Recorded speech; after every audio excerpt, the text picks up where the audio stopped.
But I would never think, oh, that's why people fuck me. Yeah, I'd fuck that guy. You were like, No. I just walked by the pool and people were throwing vaginas at me. Remember when we first met John McClane? Argyle picked him up from the plane and took him down the Nakatomi Tower at the Christmas party. And the terrorists were overzealous, but it was sweet when they killed Ellis. And with a little help from Alan, John McClane kicked ass. Welcome back to Shat The Movies, the podcast where we answer the question, were the movies we loved when we were growing up really that good? Have you ever caught yourself thinking, why don't they make movies like they used to? Can you still remember spending your Friday night searching for the perfect movie rental at Blockbuster Video? Do you know what Blockbuster Video is? If you answered yes, and this is the podcast for you, I am one of your hosts, Gene Lyons, and alongside me are my co-hosts, Ash Von Roman. Hi, y'all. And Big D, Dick Ebert. Good evening. And each week, we take a look back in time and decide if our favorite films still hold up. The movies we cover are chosen by you, the listeners, who generously commission the films you love. If you'd like to see all the movies we have covered, will cover, or want to choose one for yourself, please visit shatpod.com and have a look. At the end of each podcast, we'll provide you, the audience, with the number of wipes each movie takes to get off your respective butts. So thank you so much for listening. If you have not already, hit that subscribe button and share with a friend. It's how we help the podcast grow. Additionally, subscribe to our sister podcast, Shat on TV. We review TV series such as Westworld, Taboo, American Gods, Game of Thrones, True Detective, Lovecraft Country, and Watchmen. Find all the information and past episodes at shatpod.com/TV. And finally, to hang out with us live, follow and subscribe to our Twitch channel, shatpod.com/Twitch, and our YouTube channel, where we play video games, host watch parties, and edit this podcast live. All that being said, Big D, what movie are we reviewing tonight?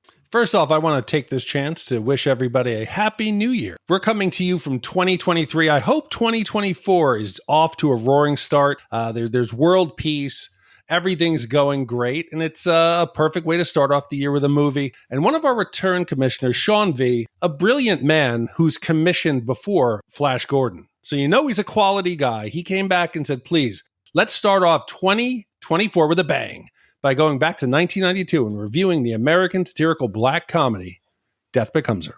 When Shawn wrote in and said, Dear Shat Crew, I was thrilled to hear Ash say she loved the movie Death Becomes Her on an old podcast and wished that somebody would commission it. I couldn't get to my email fast enough to ask Big D if I could be the one to do it. So Ash, this one is for you. I've missed hearing your voice and insights, and I'm glad to know you're back in the saddle again. This is also a gift for my partner, Aaron. We've been together for a long time and been through the ups and downs of life. One of those trying times was the pandemic. Remember that? When we were all shuttered inside our homes, looking for ways to not go absolutely batshit crazy. Almost every night we sat down and watched a movie or a show that made us laugh. Not think, laugh. We started referring to these handful of movies as the Canon. These are all the movies we could watch 100 times and never tire over. Movies when you feel invited to participate in the humor, especially when the jokes aren't trying to be overly brainy. Our Canon includes movies like Airplane, Naked Gun, and of course, Death Becomes Her. I'd be interested to know if anyone else has their own Canon.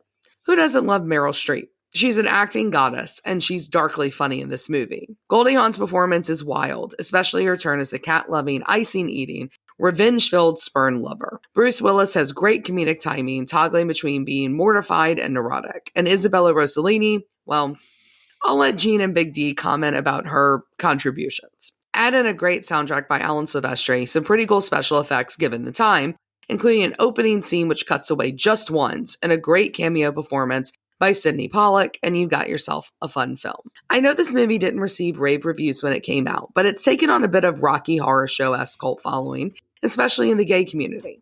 It's campy and fun, but there's some serious overtones about aging and mortality. I hope all three of you enjoy watching it. Thanks for letting me commission this episode. I look forward to hearing your thoughts soon. Sending you all my best, Shawn. Having your own canon is something I never really thought about, because for me, it wouldn't necessarily be like the DVDs that I own. The DVDs that I own are Shat movies that I couldn't find anywhere else online to stream. And so that's not really what I've got going there. But I think if I did have a canon, if I was put on the spot and asked, what is my canon? What are the things that I could watch over and over and over again and never tire of? I think it would have to be Quentin Tarantino movies straight up, right? Because I can watch Kill Bill over and over and over again. I can watch Pulp Fiction over and over and over again. I can watch Inglourious Bastards over and over again. I think those are movies that I never tire of. I'm sure given time, like a year or even a week, I could think of an actual canon that would probably include things like Edward Scissorhands and Interview with the Vampire.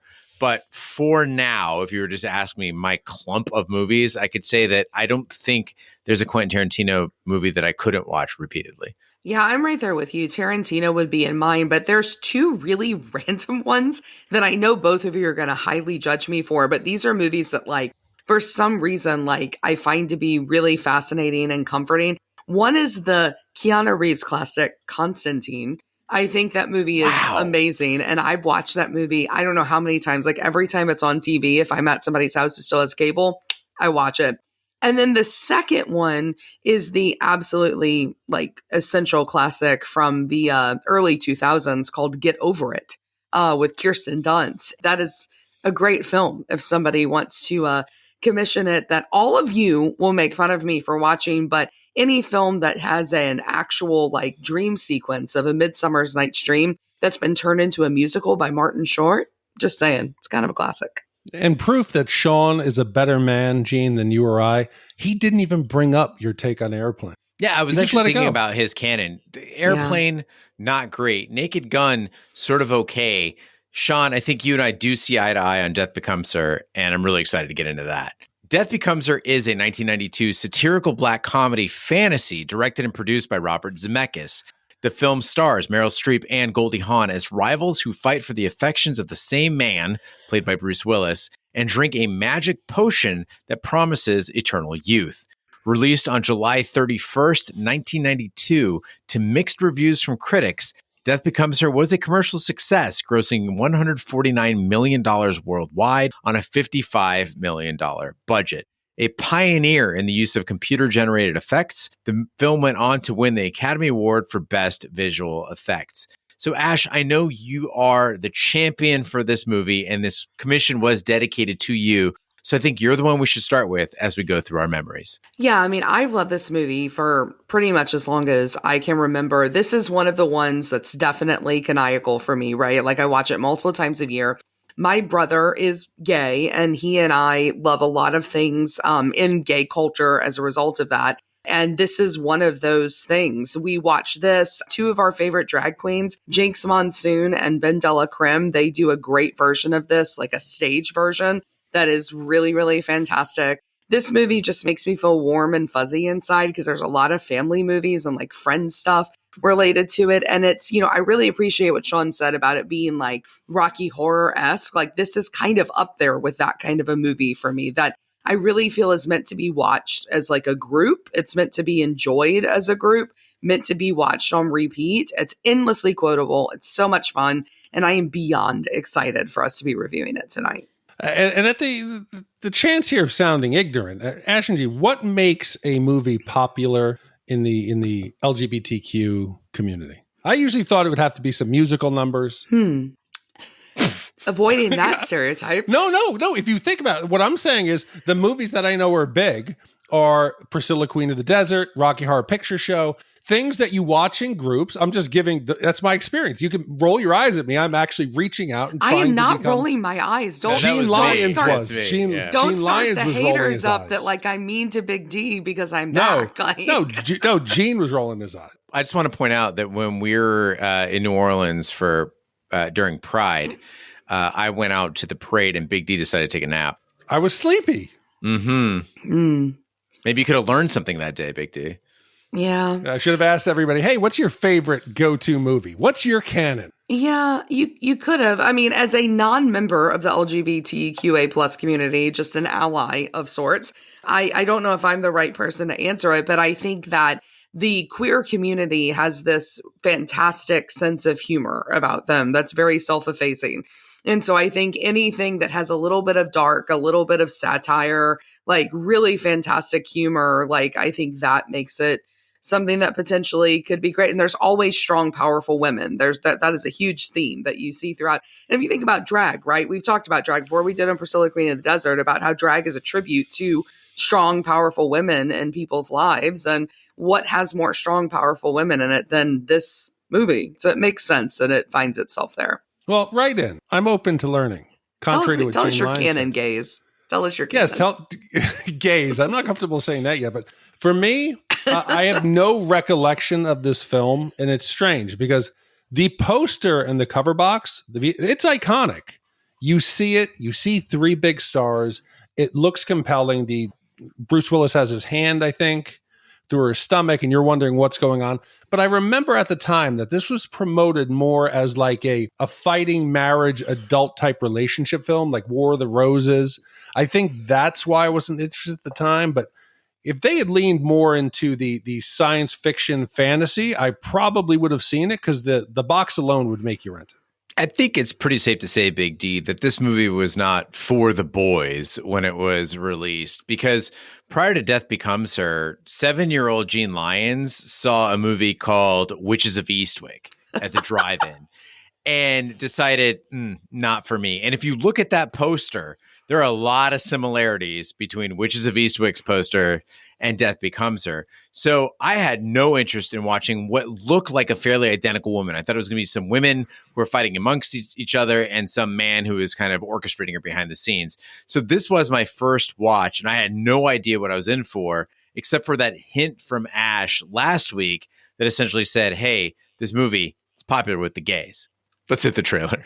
Don't you know that it's worth every treasure on earth to be young at heart? Some people will go to any length to stay young forever. Is that someone? It's Madeline Ashton. She was a big star in the 60s. I thought she was dead. Oh, madam, you look younger every day. Thank you, Rose. But Madeline Ashton and her old friend Helen Sharp I've lost men to her before. Mad Hill! are about to go too far. A touch of magic. Drink that potion, and you'll never grow even one day older. Bottoms up. No warning. Now a warning? Siempre viva! Live forever! Ernest, I'm in the morgue. They think I'm dead. You are, but you're not. Are you telling me it doesn't hurt when I do this? Doesn't hurt. She's dead, Ernest. Now he's dead. He's dead. Ernest is dead. Everybody's dead. You pushed me down the stairs. I'm so sweaty. I don't think it's sweat, honey. I think you're defrosting. It's a lie. This summer, Universal Pictures presents Meryl Streep, Bruce Willis, It's a miracle! and Goldie Hawn. Look at me. I'm soaking wet. Death Becomes Her. I just have to make a telephone call.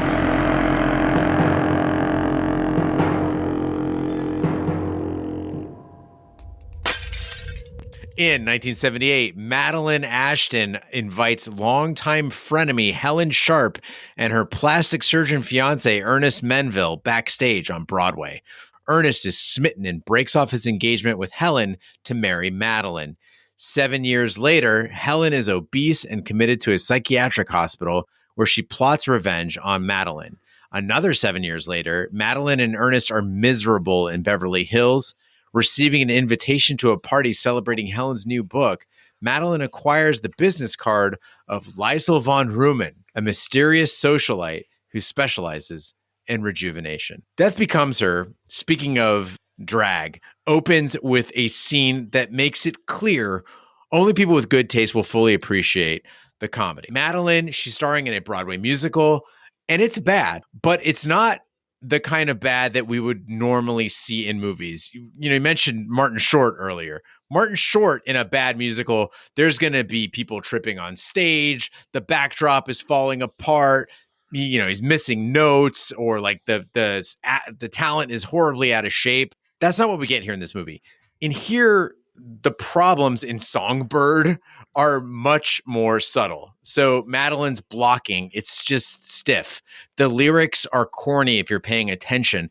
And then they top it off with these disco dancers that make the musical very 1970s. And to be clear, these are not bad dancers. Their costumes aren't poorly done. Nothing here is a failure. It's just bad taste. And I love that they're that specific with what they're presenting. I have no way to express to you how excited I was when I opened your notes and this was the first thing that I saw, because I was like, yes, like he sees it. Because the beginning of this movie is like legitimately perfect. Everything that's on the screen is as middle-aged as Madeline is. And that's so intentional. The clothing, the constantly shedding boa, like literally, like the whole thing falls apart as she's dancing on stage. The disco number, and you have to remember when this movie came out. This movie came out and the opening is set at the end of like the 70s when disco itself is dying. Like it's the age when disco's in like its final throes. So there's this hilarious dark energy like from the beginning of this woman is on her way out. Her time has passed. She is like a soap opera star that is never going to make it big. She's got some talent. She would have been great in community theater, but you put her in front of a Broadway audience and they're like, what are you doing here? You see, I think I answered my question from before the trailer. Disco, musical numbers, old Hollywood, glamorous stars. I think I'm onto something. But this movie proves how uncultured I am. I've never been to a Broadway show, even though I lived in New York. I had done a few small off-Broadway stuff. But to my untrained eye, Gene, I know this is a comedy, but I'm like, okay, this is pretty good. Looks good. You know, I'm not as refined as you people, but I was like, why are they walking out? This is a quality production. I'm used to Carnival, Virgin, the cruise, shows. To me, this was kick-ass. I'm staying. What would it take for you guys to leave? The one thing that offends the hell out of me is like new ways to present classics. And I'm not talking about if they take like Othello and then modernize it, but stick to the script. That's fine. I'm talking about when there's a theater company, they know they want to get butts in seats. They know if they just do Shakespeare, it's not going to work. So they're like, okay, it's Shakespeare, but with puppets. Like that's where I kind of check out. However, that being said, I'm also very cheap. And so the fact is that if I paid $30, $40 for those tickets, no, I'm fucking staying. I stayed through Cowboys versus Aliens. I'm not going anywhere. Well, and I'll one up your Shakespeare with puppets was Drunk Shakespeare, which I got dragged to a couple of months ago. And it was like so much worse. Like it's like, hey, we're going to get everybody together to see Shakespeare, but the people that do it are going to be wasted and get progressively more wasted on stage. Like, absolute abomination. So, we get through the opening, right? And we get into the plot of what this film is, and it moves along at a pretty fast pace. And the movie Up, the Pixar film, probably, I think we could agree, is the most well-known example of a movie that takes like a really short amount of time and makes the most of it in terms of plot, character, development, all of that. You see their whole relationship. She loses the baby, and then she dies. Many years later in old age, but you get like a whole thing in 8 minutes or so. I think this movie though is a really close second to that because I actually timed it. Within 16 minutes only, you get the introduction of these three very complex characters. You get the downfall of all three complex characters. And so you've got Helen, who gains like 100 pounds and she goes crazy with revenge, hoarding things in her apartment. You got Madeline, who's literally being held together by tape and aging very slowly thanks to Ernest. And then you got Ernest himself falling from like a really prestigious plastic surgeon, like great doctor, to a mortician.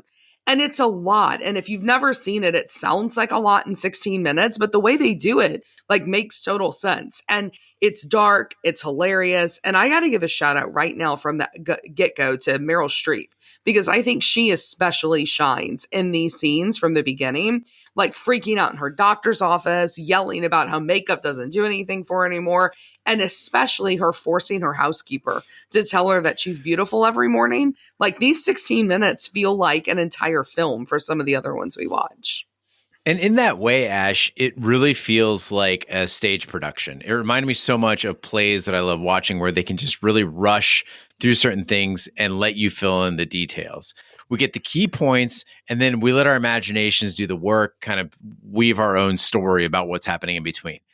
It's like Wuthering Heights, right? Like we don't need to know where Heathcliff got his money. We just know he got it. Now let's get to the story. We don't know why Madeline and Ernest didn't work out. And again, it's like, Beth, right? They come back from combat. We're victorious. Okay, cool. Let's move on with the story. I don't need to know how you wielded your sword. It's similar, saves a lot of time, progresses the story, and yet I don't feel lost with any of these characters. I know exactly where they are, what their motivations are, and I'm ready for the story. But man, we have to admit that they did Helen dirty. Goldie Hawn, they did her extra dirty. We get it. She's had a turn. She's lost her fiance. She's lost her mind after the breakup. But they went to the extreme. They went to the ultimate edge of crazy cat lady. She is morbidly obese. She's living in this like filthy apartment. There's cats everywhere. Gene, cat hair, you know how I feel about it. It's in the cabinets. It's on the plates. It's disgusting. It's everywhere. They even focus on her thighs and her ass as she gets up. And the thing, you remember during this time, this was when Gwyneth Paltrow wore the fat suit for Shallow Hal. And they actually had a fat, like extra stand-in who would play the fatter version of Gwyneth Paltrow. And I'm not being like a social justice warrior here, but I think I was like, there was a yuck factor in it. And, you know, it just felt like they went above and beyond. She doesn't need the motivation of this just extra girth.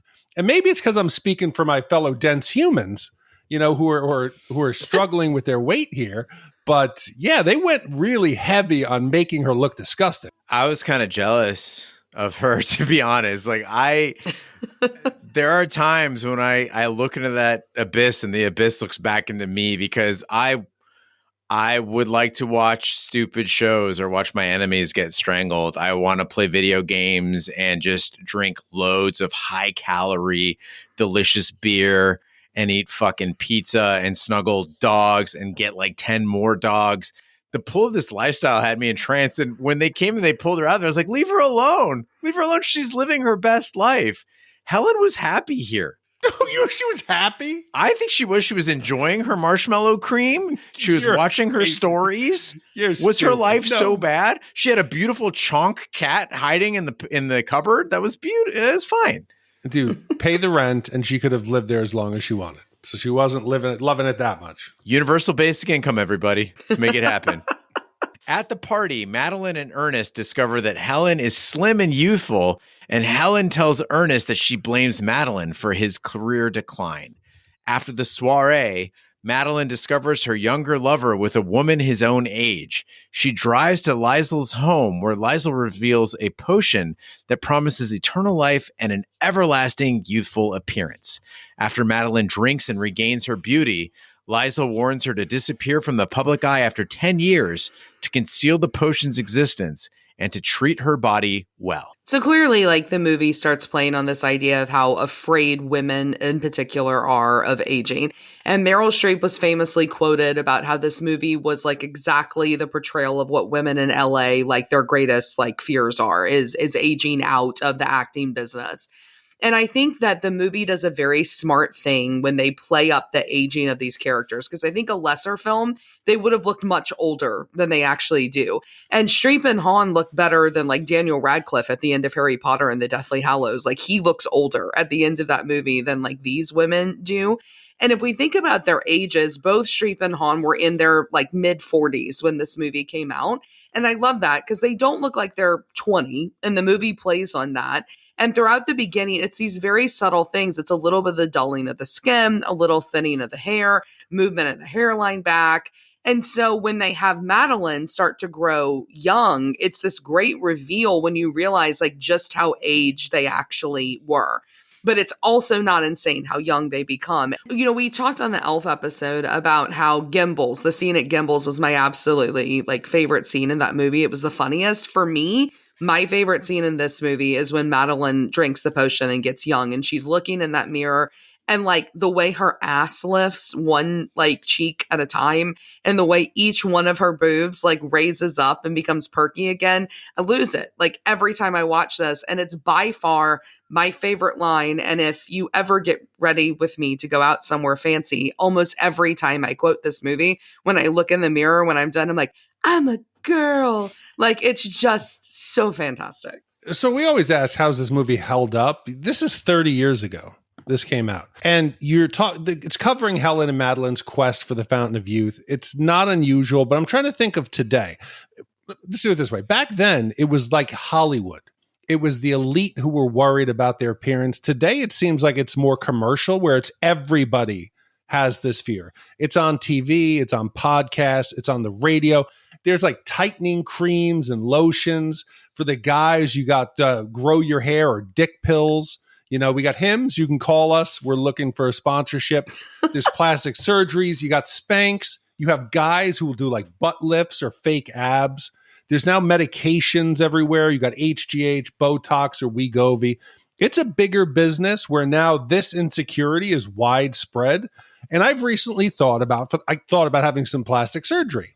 I had talked to a friend of the podcast, Seth, who had a little work done on his neck because since I've lost weight, I have some extra skin. So I would consider it now, but it's not necessarily that I want to look younger. I've just got some extra skin I got to get rid of. But have either of you thought about doing work, or do you have any kind of regimen, vitality, Gene, that you've done you want to share with the audience? Yeah, I've been really bad about taking care of myself in like any sort of a regimented way, right? So I do the basics, you know, but nothing like as far as like supplements or skin creams or anything like that. But just last year, my sister bought me some like skincare products, and then I went in for a facial where they asked me what products you're using. And it made me very aware of the fact that I was not keeping up with my skin. So since then, I, started just, cleansing, moisturizing and stuff. The big one is sunscreen. So I've never worn facial sunscreen, and I really, really should have this whole time. I wish I'd started sooner because the sun does age you quite a bit, and you get like a bit of discoloration and stuff in your skin. I'm not really worried about wrinkles like you, Big D. It's more about things that are kind of like actual health issues or sort of like anything that's like a discoloration that would really, it's just off-putting, right? But I think I've been very fortunate, one, genetically. I think people in my family generally look younger than they are. A lot of it, speaking of Seth, we have these discussions a lot when we hang out where it's like a lot of times people are investing in all these products, but they're just not doing the basics, right? So for me, it's exercise every day, drink lots of water, wear sunscreen. You cover those three and you're going to be doing pretty well as long as your nutrition's on point. You'll be fine. Yeah, I mean, this is like the one thing that I splurge on. Everyone out there immediately go out and buy the entire line of Drunk Elephant products. It's like what I spend half my salary on. Get Botox. Drunk Elephant? Drunk Elephant is like the most amazing skincare line. They sell it at Sephora, at Ulta. It's wonderful. Their vitamin C serum, their snail mucus, all of that is great. What? Snail mucus for your skin is like the best thing ever. And you all should put it on your face. Do they have to like give the snails a cold first? No, it's like the junk that it's mucin, not mucus. It's mucin. I'm sick. So I got mucus in my body. It's mucin. It's snail mucin. I wasn't trying to clown on you. I was legit. Yeah. No, it's snail mucin. It's like the stuff that like follows after them, and it's great. It's like Korean skincare line. The Koreans have been using this for like 20 years now. And then I get Botox twice a year. Where? I get like 3 shots here. I get like 2 shots here, and I get like 5 all down my nose. Oh, yeah, I'm completely fake. The thing about me is real. Why? And it's not. I don't have the good genes like you do, Gene. Like you've got the great like Persian skin. Like I literally like as much as I love vampires, I was born one. Like I am a shade from death. I am immensely pale. And so, like, wrinkles show up on me at like 17 and powder over here. At least you didn't have a mustache at 12, though. You're right. I don't have a mustache at 40, so there is that. Yeah, but Gene, you have lovely locks. I believe you would have a great hair regimen about some hot oils. No, the problem is the volume of hair and where it appears. Oh, shut up. You have great hair. There's people out there who would die for half of that volume. If you curled it, you could be one of the guys standing by the pool being like, please stand here. You could be one of her undead. But this movie is one of those that I think hits you differently depending on how old you are or how old you would have been when you watched it. Because if you're like 20 or 30 and you're young enough that you haven't really started to fear your for your life or about how things are going to happen, or in your 40s, 50s, or older, then you start to think about the things that you do and realize you're not going to live forever. When you're younger, you eat, you do whatever you shouldn't do. The things that you know are bad for you. You drink, you smoke, you don't sleep, you don't wear sunscreen like Gene. And then that starts to change as you get older. And you start to notice little things that are different about whether it's cognitive ability, needing reading glasses, or little things in your physical appearance that you're like, oh, okay. There's the line where I think it's Helen, she's written the book, and someone goes, she's 50? with disgust. There's a look like, 50 is basically dead. And because lately I've been feeling my mortality with my AFib episodes, and I've started to notice some changes, I think it's normal to be scared. Like, you start to realize that your days are not just endless. And if you're watching this below 30, it's just fun.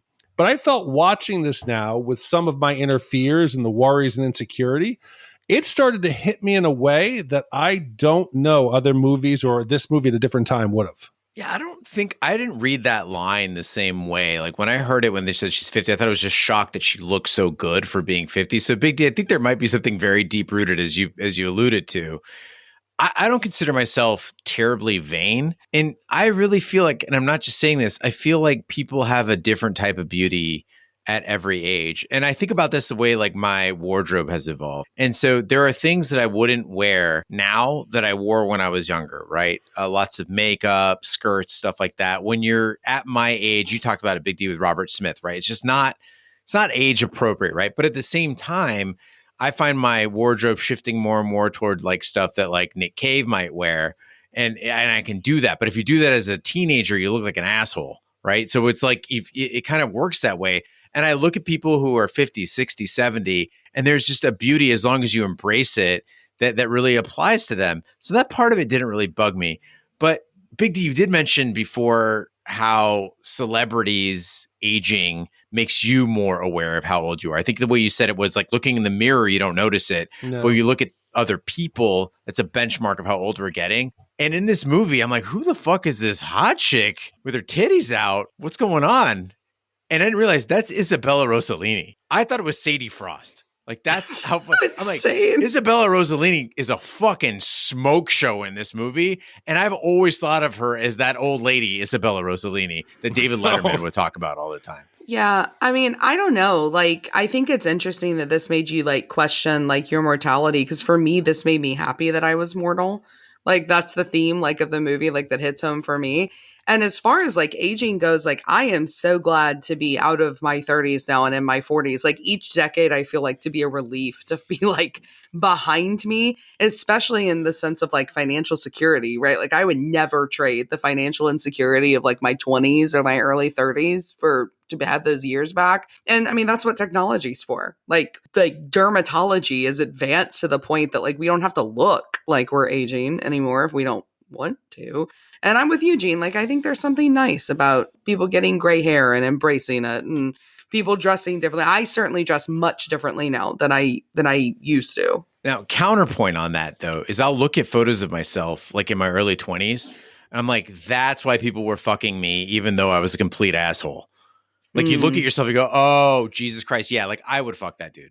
Like, so I want to point back that in your notes, it literally opened with, I don't consider myself terribly vain, and would like to point out the irony here, the humility that's coming from Gene Lyons. I'm sorry. Just fuck myself. People love to fuck me. No, I'm sorry. You too. Big D. Look at a photo of yourself in your prime. Okay. But I would never think, that's why people fuck me. Yeah, I'd fuck that guy. You were like, I just walked by the pool and people were throwing vaginas at me. It was like fish at Pike's Place Market. Yeah, maybe you should write that in your journal, but don't say that out loud. You know, in your defense, I get what you're saying, because like I will look at pictures of myself before I had kids, and like especially like when you look, spoiler alert, when you have kids, you know, ladies that haven't yet, your boobs don't look the same afterwards, and it's like, oh, I miss those, right? Like for sure. So you have like pictures of your titties around the house? No, yeah, like framed above the fireplace. No, like I'm saying like in like clothing, like you can see like, I didn't have to wear a bra then. Like that was nice, you know? Now you have children and they ruin your body, but they're wonderful. They're wonderful to have. But there's technology for that too. I'm sure I'll get around to that eventually. God, if the three of us had this podcast when we were all in our 20s, no one would listen and we would look so damn good. I know. Hims would have definitely sponsored us. Yeah. So we've talked about Meryl Streep looking amazing in this movie. We talked about Isabella Rossellini looking amazing in this movie. I was confused when it came to Goldie Hawn because Helen appears in this movie. She's got this gaudy red dress. She's got that red lipstick. And I'm wondering, is she intentionally grotesque? And I'm not talking about when she's like 100 pounds heavier. I'm talking about her in her beauty phase, right, in this film. I don't want to pick on Goldie Hawn. That's not what I'm trying to do. But the things I just mentioned, the lipstick, the teeth, the claw-like hands, the skinny limbs, I couldn't tell if we were supposed to see this slim, successful Helen as glamorous or monstrous. Because even at her worst, like Madeline before dying, Meryl Streep, she looks fantastic throughout the movie. So it seemed odd to intentionally ugly up Helen. And I was left wondering, is this just Goldie Hawn and I don't like her? So I want to defend my other red lipstick women out there. One of my signatures is I wear red lipstick literally every day of my life, like every day. I think red lipstick is fantastic. And I think she looks really fantastic in this early 90s red lipstick. But you've got red lipstick without dino teeth. She kind of has dino teeth. Yeah, that's true. I don't have dino teeth. But unfortunately, after that bit of a defense, I don't think it's the movie. I think it's like just her. Like, I think that Goldie Hawn is beautiful, but she's a very specific type of beautiful. And it's a very 90s, early 90s interpretation of beautiful. And I think we forget that like what like really famous actresses even look like during this time period. They all had like this very shiny look to their hair and their skin. And I mean, I like the fact that you said their skinny limbs. Like this was the age of anorexia, right? Like in Hollywood. So it makes sense that she would be all bony and skeleton-like. So I get what you're saying, but I also think though that it's kind of perfect for her character. If she had been as beautiful and classically perfect as Madeline, it wouldn't have made sense to have them together on screen. Like they have to be these opposites of one another. And like, I love that her hair, she, had a glow up, but her hair is still box dye because Helen is trashy compared to Madeline. She's not a classy lady. I see. I completely disagree. I think it goes back to Goldie Hawn's performance, and whether it's intentional or not, she started in the 60s. She was like the pixie, the small, bubbly, cute girl. She was never the great actress. And she's trying to portray here a character who is mentally deranged, but hiding in plain sight. And I think it's just the fact that she's just not that good of an actress. She's trying to hide it. She's trying to, and let's say we think Goldie Hawn, Meryl Streep, oh, Hollywood royalty. No. So let's not confuse how they look and their acting, because they both have won an Oscar, but the difference is Meryl Streep has been nominated 21 times and she's won 3. So I think it's her portrayal of the character, whereas we're seeing Goldie's deficiencies in that area. I definitely was more impressed with Meryl Streep's performance in this film than Goldie Hawn's. This movie peaks with a scene where Madeline is visiting Lysla's home, and the things that she is doing, even without dialogue, are blowing my mind. She goes to this inexplicable Dracula's castle that's nestled in Beverly Hills and attended by like velvet-clad manservants and then guarded by these twin Dobermans. And Isabella Rossellini's there. She's channeling some witchy energy. The whole thing, as Shawn indicated, has some very Rocky Horror Picture Show vibes. But Meryl Streep, make no mistake, is the genius in this scene. She's doing this thing where her face is like half shocked, half judgy. I think we've seen the same look coming from Ryan Gosling, where she's looking at things we can't see in the mansion. Sometimes it's just over her sunglasses. Sometimes it's around another person. And then moments later, we get to see what she's looking at. And it's always weirder than you would expect, whether it's dogs coming down in an elevator or a vial with an egg within a box. She's just so good. And the whole movie hinges on her. Yeah, I think the word you're looking for there is like perfection, because Meryl Streep is perfection in this movie. And this is what I kind of love about her as an actress, is she can give you like legit drama, like Sophie's Choice level drama. And then she also can give you comedy, and she has a lot of fun in movies like this. I feel like there's another one she did, and I'm not a big fan of like Penny Marshall films, but she's in that one with Alec Baldwin that's actually pretty decent with Steve Martin. I mean, she just has fun with comedy. Her comedic timing is really spot on. And I think when you get these really brilliant dramatic actors in comedies, like it becomes something really, really special. And you're right, Gene, like this set design, but also the costume design both Meryl Streep's outfit and Isabella Rossellini's outfits are like completely iconic.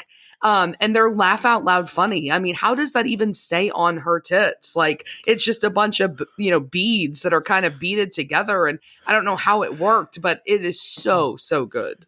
The fucking best part is when she gets out of the pool with like the bead bathing suit and then takes it off and then puts on a towel. It's great. So good.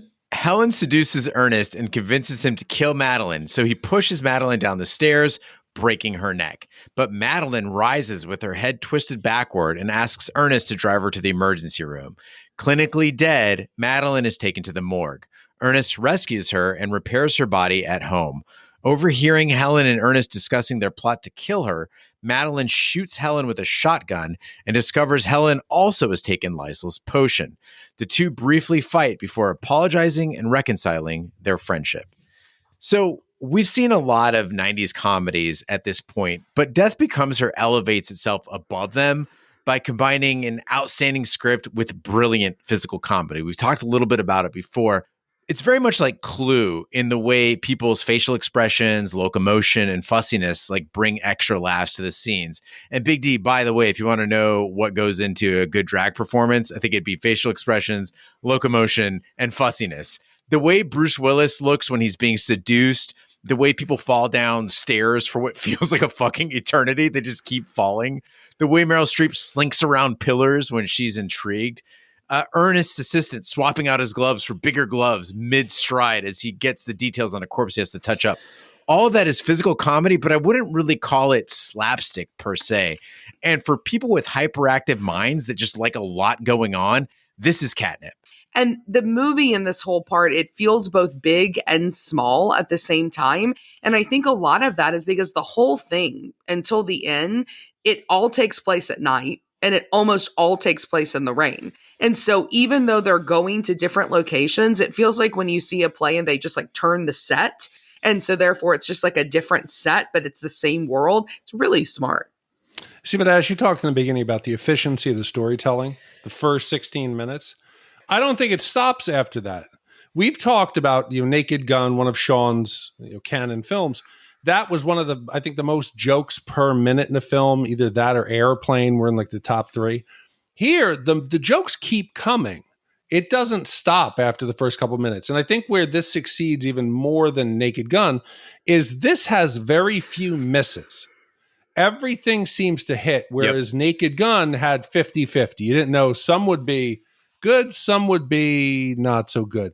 And what hit me here is the utter perfect timing. There's the scene where she goes to see Dakota, who's her young fuckboy. He says hurtful things to her. I'm embarrassed to be with you. Go date somebody your own age. She turns, she cries. It starts to rain immediately after. Go find someone your old age. She cries. She gets into her car, and then we see the driving scene, like Naked Gun, as she's weaving in between the cars. She's crying. It is so funny. It is so well planned out, and it just keeps going. Yeah, and you get to some really iconic scenes here in this part of the movie. I mean, you mentioned the movie poster, and so much of it comes from this part where we finally realize what's happening to the two of them. You get Madeline, her neck is broken, and when she tries to sit up correctly and like it's all stretched out and kind of like wrinkly, that's something that everybody remembers. But I would argue the most iconic moment comes from Goldie Hawn. She gets shot by that shotgun. And first of all, so hilarious how high she flies. Like she flies like 40 feet in the air into this insane water feature that's just in their atrium in their house. And then she gets up. She's got that mascara running down her face. She has those white contact lenses in to let us know she's dead. And then as she turns around, the water pours out both the front and the back of this hole that she has in her shirt. That's just so perfect. And then to like put like the icing on the top of that, the camera pans down and shoots like through the hole that's inside of her. I remember seeing this as a kid for the first time and thought it was amazing. But this also, I think, is where this is a unique movie that movies later like Jennifer's Body and all of that would get their inspiration from. Is this movie does a great job at approaching body horror and understanding how like body horror can be really funny too. Unfortunately, this iconic scene is where the movie starts to fall apart for me, though, is immediately after that, we start to lean too heavily into the CGI. And I understand that the CGI used in Death Becomes Her, it's revolutionary for its time. We've seen movies that came far later than 92 that did not match this as far as the computer-generated graphics went. It looks terrific, but the movie almost becomes obsessed with it. And we lose some of the clever comedy we were getting earlier in the film. Like you mentioned, Big D, tears followed immediately by rain. Instead, we're getting shovels crushing necks, objects passing through holes in the body repeatedly, water pouring out of corpses. I feel like this is a case where less would have been more. Yes, employ this technology, but don't make it the butt of every joke. Yeah, but I think some of it's effective. They went a little bit too far when they started to have Meryl try to deliver lines, because you could tell they were mapping the face onto some kind of whatever that reverse prosthetic was, and it didn't match up. You could see it was bad, but after that, I loved it. I think this felt like The Thing. When you start seeing the disjointed like arms out of their socket and the reverse walking, like the spider walk in The Exorcist. The practical effects, they were minimal when you start seeing the bones in her neck, like pushing the skin up. It was effective. It was gross. When she has that broken neck and she's talking and the crunching noises, I was unnerved. It affected me a lot more than I thought it would. And it was so subtle, but those fucking neck bones, it was gross. Fed up with the pair, Ernest prepares to leave, but Helen and Madeline convince him to repair their bodies one last time. The pair knock out Ernest and bring him to Lysel, who offers to give him the potion free of charge in exchange for his surgical skills. He pockets the potion and flees, but becomes trapped on the roof. Helen and Madeline implore Ernest to drink the potion, but he refuses and drops it to the ground before escaping. Lysel banishes Madeline and Helen from her group, leaving the pair to rely on each other for companionship and maintenance. One thing I really love about this movie is I think it's kind of a unique take on the eternal life conundrum. Like, unlike with vampires, where we explore like this kind of banality of living forever, you know, they don't really know what to do. We get a really smart take with two people who like actually like aren't bored at all. Instead, as they get more and more time alive, their worst traits like just start becoming more and more magnified in what becomes a really funny way. You know, Madeline, she's narcissistic and controlling. Helen is crazy and she just gets crazier and more insecure as it goes. And I do think that's different than anything that, at least that we've covered before about this take on, would you take the opportunity to live forever? Because for me, I'd much rather be a vampire than be like a secret pink drink in Isabella Rossellini's, you know, mansion type eternal life. But given the opportunity, you think today, if you offer this, if this was real world to people, you said, we have some new supplement, it will work like this, you'll live forever, you won't age. What percentage of people do you think would take it? I mean, the live forever thing is a bit misleading because they're dying and they're becoming the undead, which takes on all sorts of problems because unlike vampires, they can't like regenerate and stuff. With all the facts presented, like if somebody told me all the things that were included in this, like your body will decay and stuff, I don't think a lot of people would do it. But the way it's presented in the movie, yeah, I think a lot of people do it because Lysel gives them the warning after the drink. It's like, okay, by the way, also take care of your body and you got to disappear after 10 years. I think the vast majority of people would do it the way it's presented, especially, as you mentioned, Big D, people in their 50s, once they start seeing the effects of age on their body, I think they'd be lining up for this shit. Yeah, I mean, because it's technically not, like you said, immortality. You can end it if you want to. Just throw yourself into a wood chipper. You know, you can end it.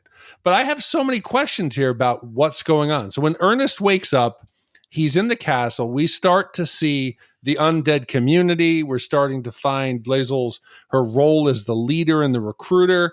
And I'm pleasantly surprised. They have the famous cameos. You know, this is the Hollywood. They're answering that you have to make yourself disappear, dead, whatever you have to do. And there is a number of celebrities in there. A lesser film, Gene, would have had the room filled with every single famous person, everybody who's rumored to still be alive. It would have been overkill. Here, there's some restraint. There's only a handful of probably like 15 to 20.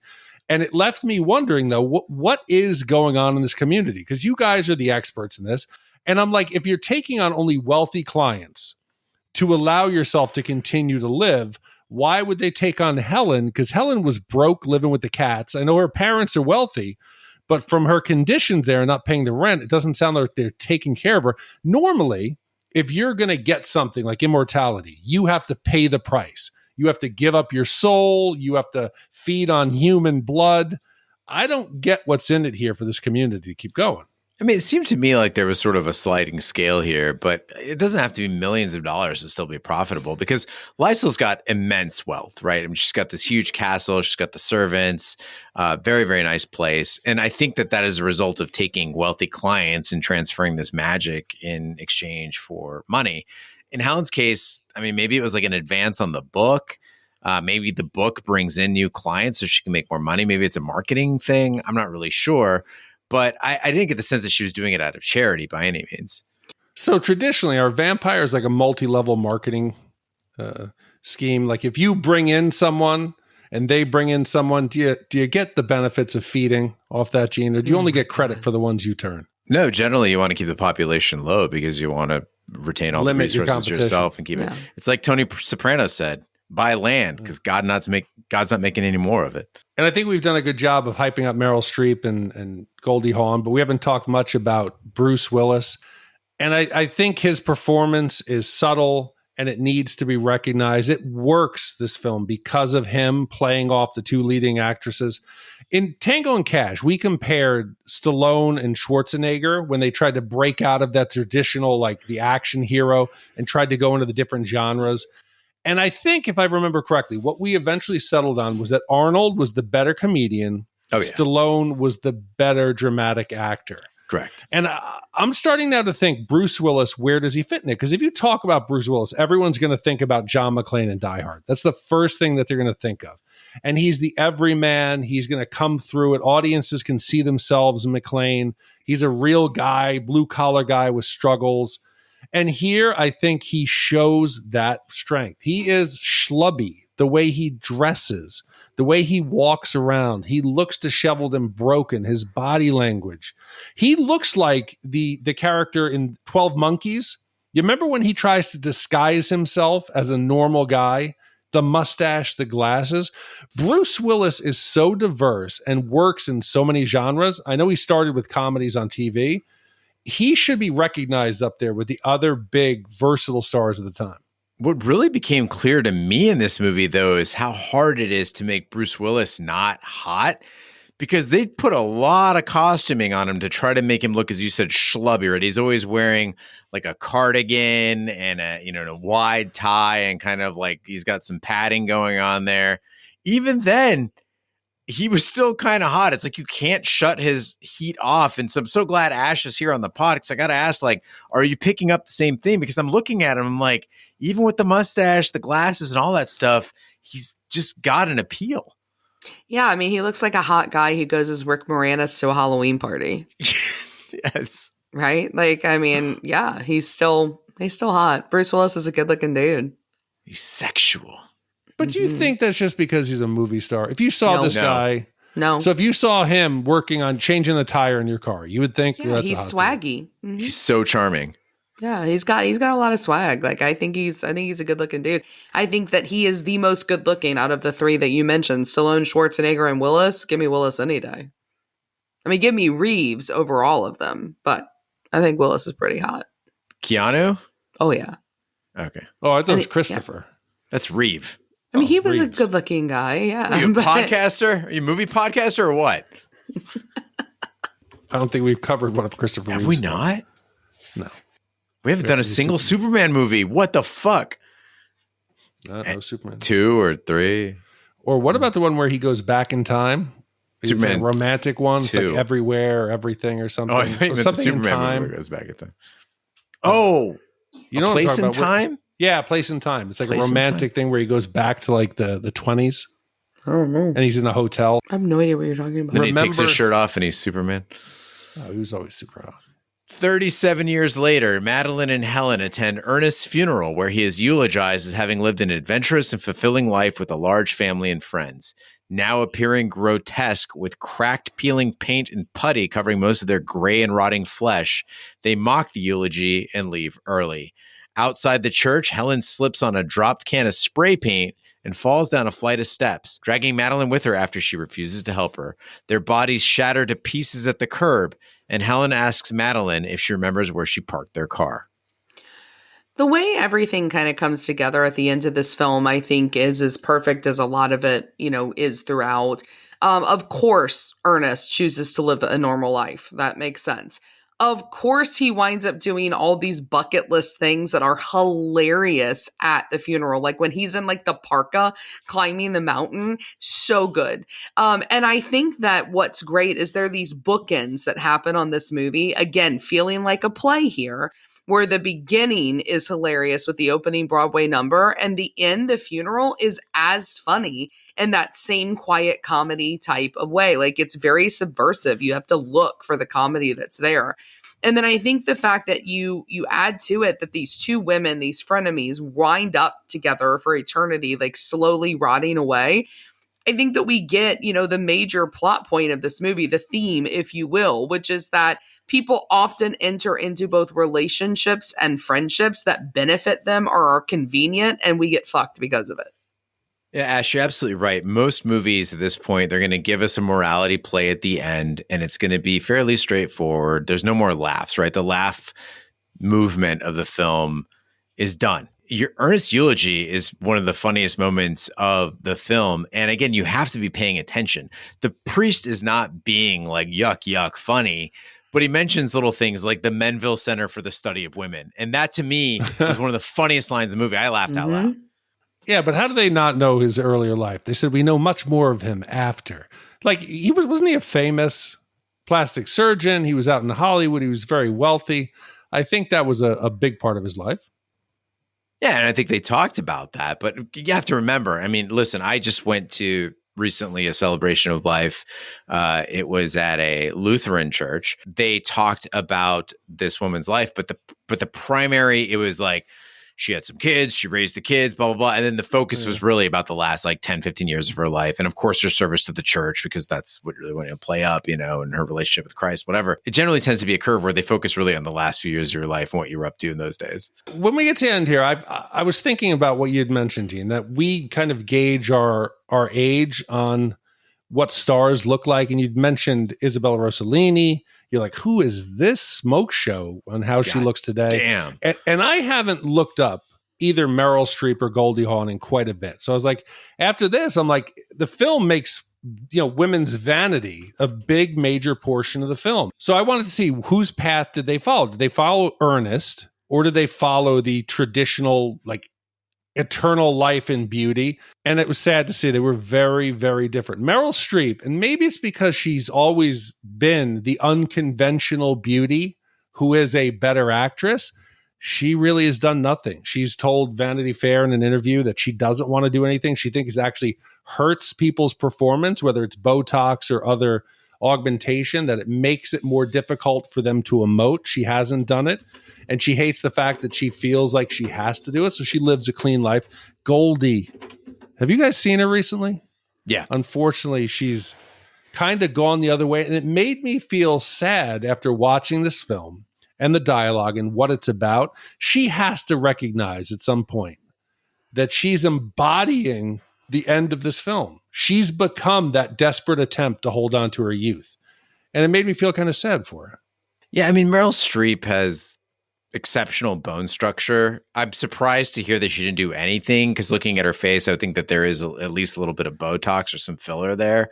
Nothing surgical, right? But just maybe an injection here or there. As far as Goldie Hawn goes, listen, let's have some sympathy here. It probably doesn't help that she's been in a relationship with Kurt Russell since like 1983. All right, now's the time of the podcast where we give our wipe score for Death Becomes Her. Our wipe score is our way of telling you how many wipes this movie takes to get off your respective butts. 0 wipes is a perfect movie. It's when you look younger every day. And 5 wipes is an absolute disaster of a film. It's when you're a homebreaker, a man-eater, and a bad actress. I'll go first. The first half of this movie is nearly flawless. It is among the greatest comedies I've ever seen. But as soon as we enter the look at these computer effects period, the movie starts to lose me. For example, the scene in the hospital where the doctor and Ernest are reacting to Madeline being the Walking Dead, that is far funnier and entertaining than any of the scenes actually showing her decaying and broken body. This movie does remain better than average, but the well does run a bit dry. I'm going 1 3/4 wipes. I'm surprised. I like this movie a lot more than I suspected. And it's actually made me a Meryl Streep fan. I know she's an accomplished actor, and the 21 nominations, but I've just never been like, okay, I'm excited to see her. She was funny. She was poignant. The tone was dark. It mostly worked. If I'd watched this 10, 15 years ago, I probably would have said 3.5 wipes. But today I liked it. Maybe because it's more relatable to my age, but I think it's 1.5 wipes. I think it's definitely better than average. And it's nowhere near. It was savaged. I think it's got like a Rotten Tomato score of like 56 or something like that. I think it's much better than that. Yeah, I don't think this movie was really understood when it came out. I think that if a movie like this had come out just a few years later, where you had all the Christopher Guest movies coming out, changing comedy, and you had all the, mockumentaries that spawned off of that, like Drop Dead Gorgeous, that changed comedy. Like, I think that it would have been received in a much different way. There's a couple of dark comedies that I think are just really classic and that everyone should see. One of them is Death to Smoochie, which I think is an absolutely brilliant film with Ed Norton. Good. And Robin Williams. Please commission it. I think it's amazing. That one. And then there's this one. Like, I think these two dark comedies are really, really fantastic. And again, I think everyone should go and see them. The other thing that I was going to say is I also really love camp. I embrace camp. I think it's great. I love John Waters films because of how campy they are. I love drag, and especially drag queens that are campy. I think that they're fantastic. I think they're brilliant. And it's a type of comedy that I think a lot of times people dismiss because they think it's cheesy or corny. But I think most of the time it's because they don't get how subversive it actually can be. And this movie, because of that, I think is brilliant. I agree with Eugene 100%. The CGI does not hold up. And I also agree with you that because of that, it drags a little bit toward the end. I like your phrasing, the well runs a little bit dry. But I do think it's insanely smart and hilarious. And considering all of that, I'm going to go a bit more kind than the two of you. Not perfect by any means, but I'm going to go with a solid 1 wipe. All right. So with 1 wipe from Ash, 1.5 wipes from Big D, and 1.75 wipes from me, that gives us an average wipe score of 1.416 repeating wipes for Death Becomes Her. So you would normally think a wipe score of 1.41, that's got to be in the top, 30, 40. This is in the 89 spot to show you how many good films are. It is tied with some very diverse films. Fear and Loathing in Las Vegas, One Crazy Summer, Christine, and A Few Good Men. Yeah. That's a damn good movie. Yeah, all of that feels right. And I think this is the type of film that upon subsequent watches, you will like it even more. Agreed. I would bet going back again, and if it was on TV, I would watch it.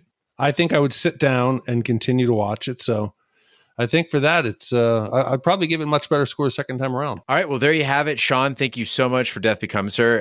Again, appreciate my first watch of it. And this is a movie, like Big D said, that I think I'll continue watching for years to come. Big D, what do we have coming up next week? So, Gene, let's slam on the brakes. Let's pull the e-brake. Let's go 180 degrees. We're going to go from like 30 Academy Award nominations, some of the biggest hitters, Robert Zemeckis, and we're going to trade that in for Sword and Sorcery, an adventure of 2 warring brothers who fight to gain control of a magical sword.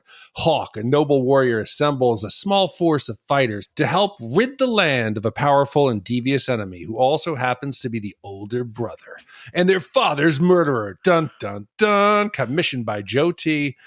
1980s a film that, wow, this is a first time I'd ever heard of it, but from the poster, it looks fabulous. I won't say much more than this. Jack Palance in a fantasy movie, and there is a Riff Tracks version of this. Wow. Yeah, it's that kind of movie. I'm watching it as soon as we get off of here. So is it a good movie to fall asleep to? I fell asleep to it twice, so yes. Good. Then I'll put my notes in tomorrow. Just when you get to the forest and you get really excited about it, don't. Are there fire mares?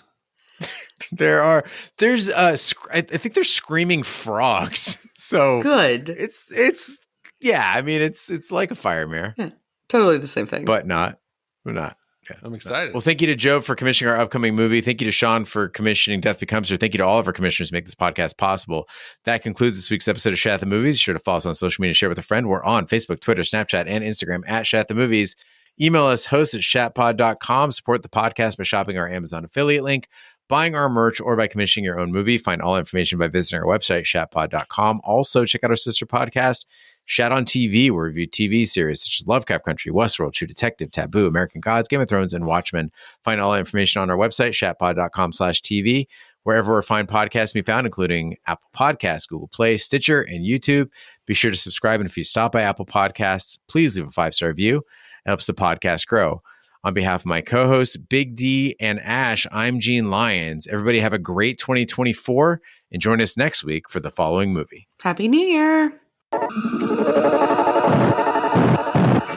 Enough! Two blood brothers, out for each other.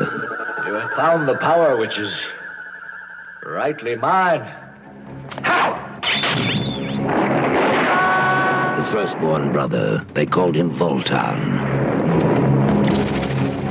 Enter, Dark One. The devil's agent, the servant of evil. Kill him! The second-born brother, they called him Hawk. He had one secret weapon, the ancient power of the Sword of Mind, and he was out for revenge.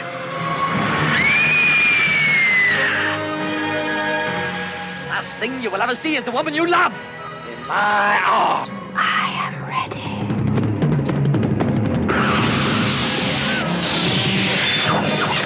Two brothers, two armies, two forces of good and evil. Voltan's army, the devil's army, and Hawk's. A dwarf, a giant, an elfin bowman, a witch, and Hawk.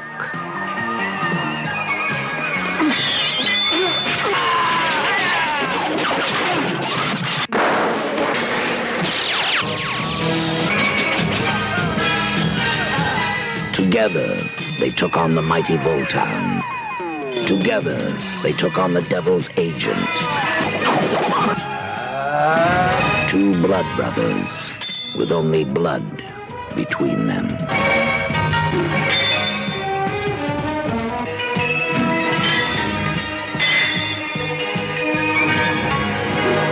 Beyond the edge of darkness, there is a world of sword and sorcery.